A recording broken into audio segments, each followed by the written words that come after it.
नमस्कार और आज की इस खास चर्चा में आपका स्वागत है। आज हम आंकड़ों और हेडलाइंस के पीछे छिपी एक कहानी की गहराई में उतरेंगे। हम्म। हमारे पास होम बाउंड, जाति, संघर्ष और कोविड-19 नाम की एक फिल्म की कहानी का ब्यौरा है। ये कहानी दोस्ती की है, समाज की दरारों की है। और उस मानवीय त्रासदी की भी जिसे भारत ने कोविड-19 लॉकडाउन के दौरान झेला। बिल्कुल। हमारा मकसद सिर्फ कहानी सुनाना नहीं है, बल्कि इसके जरिए उन गहरी सच्चाइयों को समझना है जो जो अक्सर बड़ी बहसों में कहीं खो जाती हैं। हाँ, और यही बात इस कहानी को खास बनाती है। ये सिर्फ एक फिल्म नहीं है, ये लाखों लोगों की असलियत का, आप कह सकते हैं कि आईना है। अच्छा। ये दो दोस्तों के व्यक्तिगत संघर्ष पर इस तरह से ध्यान खींचती है कि वो जो महात्रासदी थी, उसका पैमाना अचानक बहुत निजी और समझने लायक हो जाता है। मतलब ये दिखाती है कि जब व्यवस्थाएं चरमराती हैं तो उसका असर असल इंसानों पर कैसे पड़ता है। एग्जैक्टली। तो चलिए इस कहानी की परतों को कुरेदते हैं। इसकी शुरुआत होती है उत्तर भारत के एक छोटे से गरीब गांव से। दो जिगरी दोस्त हैं, मोहम्मद शोएब अली और चंदन कुमार। एक मुस्लिम, दूसरा दलित। और इन दोनों की दोस्ती मतलब धर्म और जाति की दीवारों से बहुत परे है, और उनका सपना भी एक ही है, पुलिस कांस्टेबल बनना। हम्म। लेकिन उनके लिए ये वर्दी सिर्फ एक नौकरी नहीं है, ये गरीबी और सामाजिक अपमान के खिलाफ एक एक ढाल है, एक कवच। ये ढाल वाला जो विचार है ना, ये बहुत अहम है। हाँ। यह सिर्फ आर्थिक सुरक्षा नहीं है, यह सम्मान पाने का, एक पहचान पाने का जरिया है, उस हाशिए पर पड़ी पहचान से बाहर निकलने का एक रास्ता, जहां आपका नाम या धर्म ही आपकी किस्मत तय कर देता है। बिल्कुल।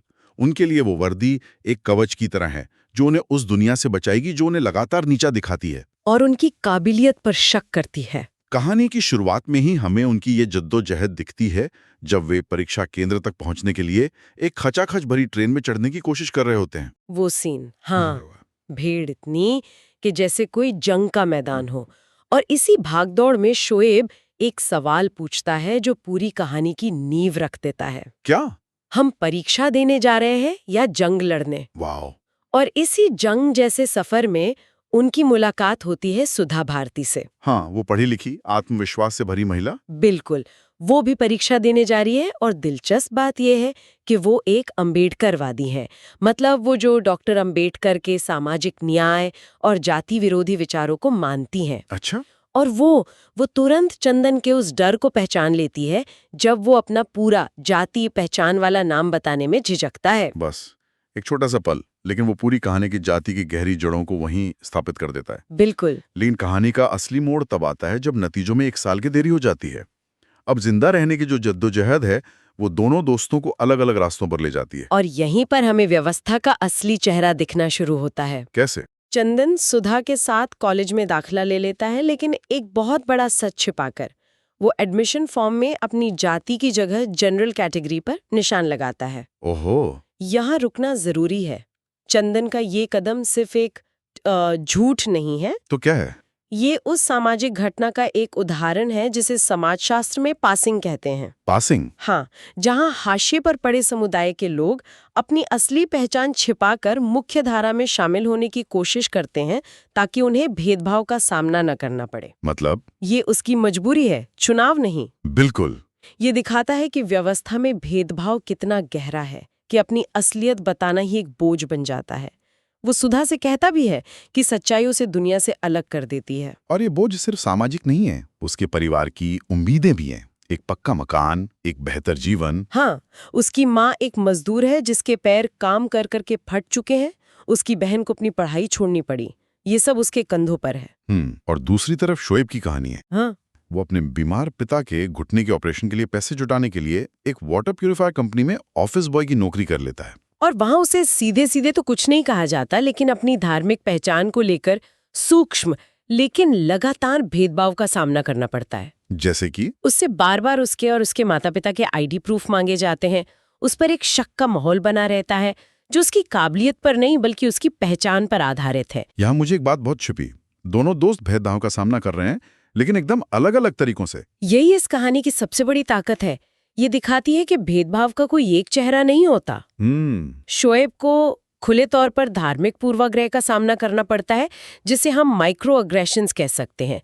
छोटी छोटी हरकतें जो आपको एहसास दिलाती हैं कि आप बाहरी हैं। और चंदन? जबकि चंदन उस व्यवस्थागत जातिगत पूर्वाग्रह से बचने की कोशिश कर रहा है जिससे वो भाग रहा है। चंदन का शोएब को ये कहना कि जिंदा रहने के लिए चुप रहो, ये तो बहुत आम रणनीति है। हाँ, हाशिए पर पड़े समुदायों के लिए एक आम मुकाबला करने की रणनीति है। चुप रहना एक विकल्प नहीं बल्कि एक मजबूरी बन जाती है। और फिर 1 साल बाद वो पल आता है जो सब कुछ बदल देता है। नतीजे आते हैं। चंदन लिखित और शारीरिक दोनों परीक्षाओं में पास हो जाता है। उसके परिवार में जश्न का माहौल है। लेकिन शोएब उम्र निकल जाने के कारण फेल हो जाता है। हाँ, उसका सपना हमेशा के लिए टूट जाता है। वो अब दोबारा अर्जी भी नहीं दे सकता। ये सिर्फ एक परीक्षा में पास या फेल होने की बात नहीं है। ये व्यवस्था का शोएब के लिए अपने दरवाजे हमेशा के लिए बंद कर देना है। वो अब उस ढाल को कभी नहीं पा सकता जिसका उसने सपना देखा था। बिल्कुल। और यह व्यक्तिगत विफलता उस बड़ी सामाजिक विपत्ति की पृष्ठभूमि तैयार करती है जो आने वाली है। असल में शोएब का सिस्टम से बाहर हो जाना इस बात का संकेत है कि अब पूरा सिस्टम ही बहुत से लोगों के लिए फेल होने वाला है। और फिर आती है वो महाविपत्ति, मार्च 2020, लॉकडाउन। प्रधानमंत्री सिर्फ 4 घंटे के नोटिस पर देशव्यापी लॉकडाउन की घोषणा करते हैं। सब कुछ बंद। और चंदन की जो पुलिस की नियुक्ति थी, हाँ, जो बस होने ही वाली थी, वो अनिश्चित काल के लिए टल जाती है। दोनों दोस्त शहर में फंस जाते हैं, बिना नौकरी, बिना पैसे के। और यही वो पल है जब कहानी व्यक्तिगत से सार्वभौमिक हो जाती है। क्योंकि ये लाखों प्रवासी मजदूरों की हकीकत थी। हाँ, वो लोग जो शहरों को बनाते हैं, शहर अचानक उन्हें ही बाहर फेंक देता है। ये फिल्म दिखाती है कि कैसे ये मजदूर हमारी अर्थव्यवस्था का हिस्सा तो है, लेकिन हमारे समाज का नहीं। सही बात है। जब तक वो काम कर रहे हैं तब तक वो नजर नहीं आते। और संकट आते ही उनकी मौजूदगी एक समस्या बन जाती है। राज्य की ओर से सहायता का पूर्ण अभाव, ये यहाँ एक केंद्रीय विषय है। उनका घर वापसी का सफर, वो सचमुच दर्दनाक है। भीषण गर्मी, थकावट और सड़कों पर हजारों लोगों की भीड़ जो अपने अपने घरों की ओर भाग रही हैं। रास्ते में चंदन को तेज बुखार हो जाता है। वे किसी तरह एक ट्रक में सवार होते हैं, लेकिन दूसरे यात्री कोविड के डर से उन्हें जबरदस्ती चिलचिलाती धूप में हाईवे पर उतार देते हैं। ये सीन बहुत जरूरी है। हाँ, यहाँ फैसिनेटिंग बात यह है कि कैसे संकट और डर सहानुभूति पर हावी हो जाते हैं।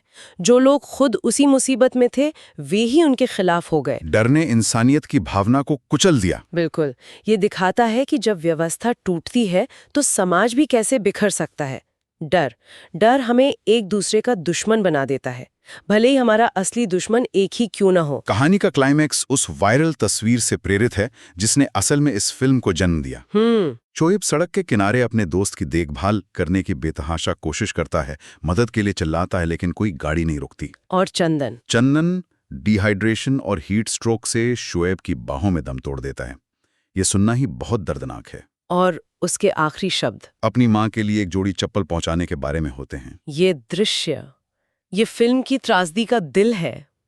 चंदन को वायरस नहीं मारता, बल्कि व्यवस्था की लापरवाही, लोगों की उदासीनता और यात्रा की क्रूर परिस्थितियां मारती हैं। वो चप्पलें, वो उसके अधूरे कर्तव्य और अपने परिवार के प्रति उसके प्रेम का एक बहुत ही मार्मिक प्रतीक बन जाती हैं। एक बेटा जो अपनी माँ के पटे पैरों के लिए एक बेहतर जिंदगी बनाना चाहता था, लेकिन अंत में बस एक जोड़ी चप्पल की इच्छा ही कर सका। ये उस पूरी त्रासदी को एक बहुत ही व्यक्तिगत और दिल तोड़ने वाले स्तर पर ले आता है। और कहानी का अंत एक ऐसी क्रूर विडंबना के साथ होता है जिसे सहना मुश्किल है। शोएब किसी तरह टूटे हुए मन से चंदन का शव लेकर गांव पहुंचता है। और उसकी मौत के कुछ दिनों बाद उसके घर पुलिस में नियुक्ति का आधिकारिक पत्र पहुंचता है। वो वर्दी, वो ढाल जिसका वो बेसब्री से इंतजार कर रहा था। ये सिर्फ विडंबना नहीं है, ये सिस्टम का एक क्रूर मजाक है। बिल्कुल। जिस ढाल के लिए उसने इतनी लड़ाई लड़ी, वो उसके जाने के बाद पहुंची है। ये इस बात पर जोर देता है कि चंदन जैसे लोगों के लिए न्याय और अवसर अक्सर बहुत देर से आते हैं, या कभी नहीं आते। हाँ, सिस्टम की क्रूरता इस आखिरी मोड़ में पूरी तरह से सामने आ जाती है। ये एक पोस्टमार्टम रिपोर्ट की तरह है जो मौत का कारण तो बताती है, पर जिंदगी वापस नहीं ला सकती। तो इन सब का क्या मतलब है? क्या सब कुछ निराशाजनक है? नहीं, फिल्म का अंत भारी नुकसान के बीच आशा की एक छोटी सी किरण के साथ होता है। वो कैसे? शोएब अपने दोस्त की याद में उसकी कुर्बानी को सम्मान देने के लिए अपनी पढ़ाई फिर से शुरू करने का फैसला करता है। ये बहुत मायने रखता है। हाँ, शोएब का पढ़ने का फैसला ये सिर्फ चंदन को एक श्रद्धांजलि नहीं है, ये उस व्यवस्था से टूटने से इनकार है जिसने उसके दोस्त को मार डाला। ये एक तरह का प्रतिरोध है। बिल्कुल, ये बताता है कि व्यक्तिगत सपने भले ही कुचल दिए जाएं, लेकिन ज्ञान और एक बेहतर भविष्य की खोज जिसका प्रतीक सुधा और चंदन थे, वो हमेशा जीवित रहती है। वो उस चक्र को तोड़ने की कोशिश कर रहा है जिसमें वो फंसे हुए थे। ये कहानी ये श्रोताओं के लिए गहरा विचार छोड़ जाती है। फिल्म लॉकडाउन के दौरान व्यवस्था की विफलता पर केंद्रित है, ये तो साफ है। लेकिन कहानी के उस ट्रक वाले सीन पर मैं वापस जाना चाहता हूँ। हम आम लोगों को डर के मारे चंदन और शोएब को छोड़ते हुए देखते हैं। वो लोग जो खुद भी उसी संकट से गुजर रहे थे, क्या वो सब बस बुरे लोग थे? यही वो सवाल है जो ये कहानी हमारे लिए छोड़ जाती है। और ये हमें सोचने पर मजबूर करता है। हाँ, कि संकट के समय में जब व्यवस्थाएं विफल हो जाती हैं, तो एक व्यक्ति की दूसरे के प्रति क्या जिम्मेदारी होती है? डर हमारी इंसानियत को किस हद तक आकार दे सकता है? और क्या हम सिर्फ सिस्टम को दोष देकर अपनी व्यक्तिगत जिम्मेदारियों से बच सकते हैं? बिल्कुल, कहानी हमें कोई आसान जवाब नहीं देती, और शायद यही इसकी सबसे बड़ी कामयाबी है। ये सवाल हमारे समाज के विवेक पर छोड़ दिया गया है।